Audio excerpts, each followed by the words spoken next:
Hello and welcome. I am Maestra Teacher and this is my 5th grade Oasis channel. I've been a teacher for more than 20 years and I've taught gen ed and bilingual classes as well. In today's video, we will talk about how to teach inferencing to students in 5th grade. If you are a new teacher or new to 5th grade, know that teaching inferencing is one of the most important standards to teach at this grade level. This right here is the frequency distribution. This is for the state of Texas.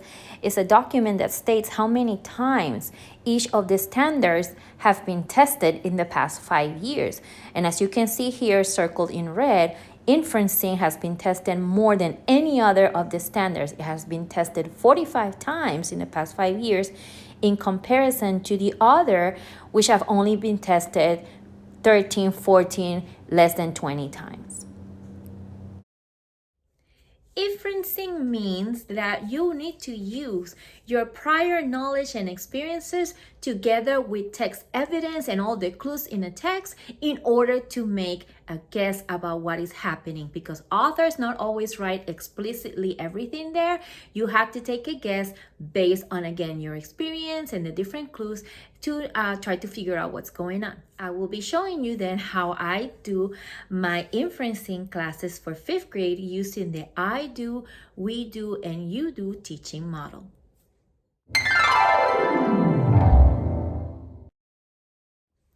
For the I do part of this lesson about teaching inferencing, this is when you directly teach the standard. You have to teach your students what is to make an inference. You go over the definition, you explain it to them. You can see here, this is the presentation I use. So this is my presentation, the one I use for making inferencing. I'm gonna go over it. I'm gonna start first showing you what I do for my I do part. This is my computer. This is what I set it. I have like a card here, and then that's my screen where all the students are able to see at all times. I'm recording this during COVID time, so that's why you see all those panels in the class. I always start, my presentations are bilingual because I teach gen ed and I also teach the Spanish students, so we do it both ways. I always present to them at the beginning of the class what is it that we're going to cover, what is the standard, in this case make inferencing, and this is, I have my Bitmoji, I love them, and I use them all the time. So let's learn. This is how I kind of motivate them, and we start by talking about what's going to be our goal. In this case, for today, our goal will be to make inferences, and of course, we're going to use our prior knowledge, but also we're going to use text evidence for them. And how do I know they were successful? We call this a success criteria. It's when they combine the details, what they read, with their background knowledge, and then they make the inference. And in my district, we have something called a DOL, which means what is it that they'll do at the end to demonstrate what they've learned, the demonstration of learning. So after I show my students what the objectives are for the day, we talked about it and we know what we are going to be learning, then I start actually teaching directly. In the I do part of the class, that's what teachers are supposed to do. You're supposed to directly teach for a few minutes, 15, 20 minutes, what the TIC is about or what the standard is about. So I first kind of like ask them, what does it mean to infer? Have you heard this word before? And we do kind of like a brainstorm activity where they tell me what they know, if they heard it from last year, what do they remember? We talk a little bit about it. And then after we do that, I go directly to teach what is an inference. We talked about the definitions, and we say it all together. We make sure that they understand what inferencing mean. And I do the same for the Spanish class. I show them different anchor charts and we go over them to understand the importance of inferencing. I also teach them what kind of questions you can help you make inference, and we go over them. And as part of my direct teaching, I always show a video. You can find plenty of videos in YouTube about inferencing in English. And if you're a bilingual teacher, you can also find them in Spanish as well. They have for Inferences, which is the Spanish version of it. Once we do all that, again, you have to directly teach what is an inference. You teach them the definitions, the concepts, and you watch the video, discuss the video, and now we are there ready then to move on to the we do part.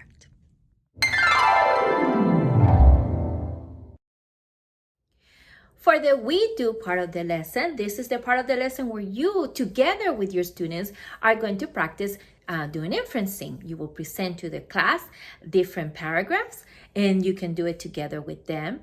Students can also work as teams or tables to try to make inferences on their own.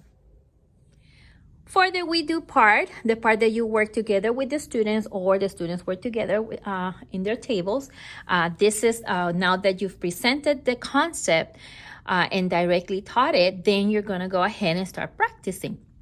The way I practice inferencing is by doing it from the simple kind of inference you can make, which is just to look at a picture and infer what's happening in the picture. You start from the bottom up. So this is the simple way to make an inference. We just look at pictures, what's going on in the picture, and the kids start talking about it.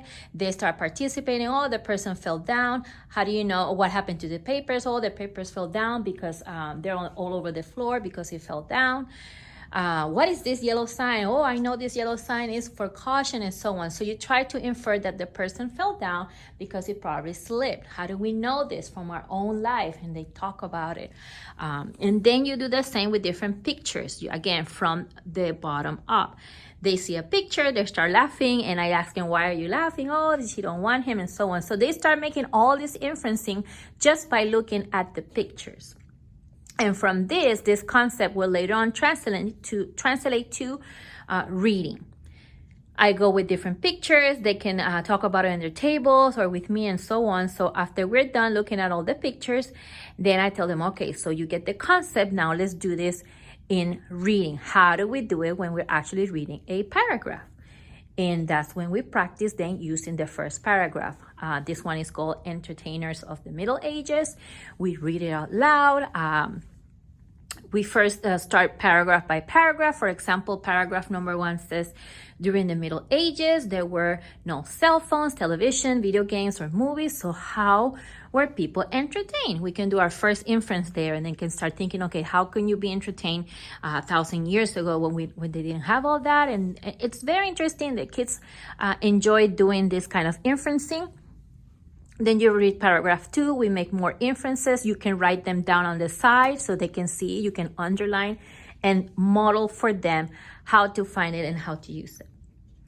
You practice it twice. You can do another one just to make sure they grasp the concept. And to this one, they can either do it at their tables, and then you walk around at the table, listen to what they're saying to make sure that they are getting the inferencing. And of course, you can do a little practice together where they can choose. And again, this can be done with them or by themselves at their tables.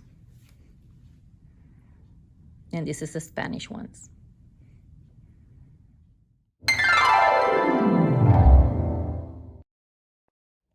For the you do part of the lesson, this is the part, of course, that you will have to let the students practice on their own. You can give a short quiz with a short text or a short different paragraphs. The students are able to make inferences. They have to write it down. Maybe they can explain what prior knowledge they had to better support that, or you can have them state the text evidence and so on. This is the one I use at the end of the class to see if they master the concept, or if they still struggling, then I will give them small groups or tutoring. And also remember that as with every standard that you test, not only you have to test the standard, to teach it and so on, you have to show and demonstrate to the students how is that going to look like in the 5th grade standardized test. So you bring the test example, you work on it with your students. So not only do they know how to do it when they're using any books or text or passages, but also they have to know how it looks like on the standardized test. Because in the end, your main goal is for them not only to know this for their academics, but also to know how to recognize it and work on it on the standardized test. Well, there you have it. That's how I teach 5th grade inferencing.